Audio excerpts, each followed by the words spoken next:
ఈ దేవుడు ఎవరంటే నీ చేతిలో ఉన్న దానితోనే చిత్ర విచిత్రాలు దేవుడు జరిగిస్తాడు. అందుకని నేను ఎప్పుడు చెప్తా కదా, నీ చేతిలో ఉన్న చేతి పనిని ఎప్పుడు చులకనగా ఎంచొద్దు. ఒకవేళ వెల్డింగ్ పని చేస్తున్నావా, ప్రైజ్ గాడ్. టీచర్ ఉద్యోగం చేస్తున్నావా, ప్రైజ్ గాడ్. లేదు ఫ్యూర్ ఉద్యోగం చేస్తున్నావా, కంగారు పడద్దు.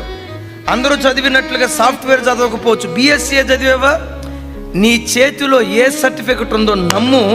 నీ చేతిలో ఉన్న దానితోనే దేవుడు అద్భుతాలు చేయటం ప్రారంభిస్తాడు. ఇశ్రాయేలీయులను ఐగుప్తు దాస్యత్వం నుంచి విడిపించడానికి మోషే చేతిలో ఉన్న చేతి కర్రతోనే దేవుడు అద్భుతం చేశాడు. గొప్ప గొలియాతును చంపటానికి దావీదు చేతిలో ఉన్న ఆ చిన్న ఒడిసెల రాయి దేవునికి చాలు.